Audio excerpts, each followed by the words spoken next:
ভিডিওর পাশে দেওয়া জুয়েলারির ছবিটি আমি অনেক দিন আগেই ফোনে দেখেছিলাম, কিন্তু এটা দেখতে যতটা না সুন্দর ছিল, এর দামটাও কিন্তু ততটাই সুন্দর ছিল।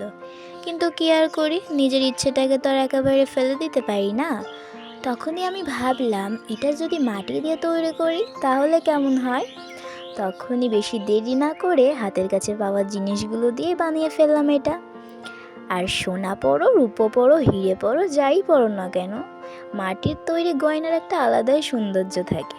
এরপর আমি এটাকে নিজের ইচ্ছে মতো বানিয়ে ফেললাম। এটিকে রোদে শুকোনোর জন্য রোদে দিয়ে আসলাম, তারপর শুকিয়ে গেলে এটাকে নিয়ে আসলাম। এরপর এর ওপর আমি সুন্দর সুন্দর রং করতে শুরু করে দিলাম।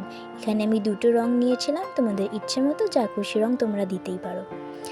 তারপর আর কি, রং করা হয়ে গেলে এটা সৌন্দর্য বাড়ানোর জন্য আমি তৈরি হয়ে গেলাম নিজে সে প্রিয় কাজটি করতে, অর্থাৎ নকশা করার জন্য। কিন্তু নকশা করার জন্য প্রয়োজন ছিল তুলির, কিন্তু আমার কাছে থাকা তুলিটি তখনই হারিয়ে যায়, আমি আর খুঁজে পাচ্ছিলাম না। কিন্তু তখনই মনে পড়ে গেল বাবার বলা কথাটা। আমার বাবা বলেন যে, মা, এই জীবনটা হলো যুদ্ধ, আর যুদ্ধে লড়ার জন্য হাতের কাছে যাই পাবি তাই অস্ত্র হিসেবে বানিয়ে নেবি। তাই আর বেশি দেরি না করে হাতের কাছে যা পেলাম তাই দিয়ে কাজ চালানোর মতো একটা তুলি বানিয়ে নিলাম।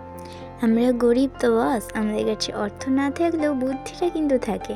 এটাকে আরেকটু আকর্ষণীয় করে তোলার জন্য আমার কাছে থাকা কয়েকটি পুঁতি দিয়ে আমি দুটো পুঁতির লম্বা চেন মতো তৈরি করে নিয়েছিলাম। এই লম্বা পুঁতি চেন দুটোকে এরপর আমি ফুলটার সঙ্গে বেঁধে নিয়েছিলাম। এটা যদি তোমরা চাও দিতে পারো, নাও দিতে পারো, এটা এমনিতেই অনেকটাই সুন্দর লাগে। এরপর সম্পূর্ণ তৈরি হয়ে এলে দেখো কতটা সুন্দর লাগছে। এত সুন্দর একটা জিনিসের জন্য একটা লাইক তো হতেই পারে।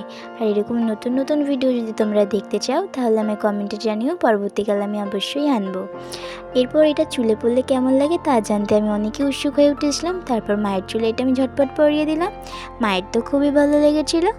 তোমাদের কেমন লাগছে তোমরাই জানিও। এরকম অসাধারণ জিনিস যদি তোমরা বানাতে চাও তাহলে খুবই সহজে তোমরা নিজেরাই বানিয়ে ফেলতে পারো। আশা করছি তোমাদের ভিডিওটি ভালো লেগেছে। আজকের মতো এইটুকুনি, টাটা।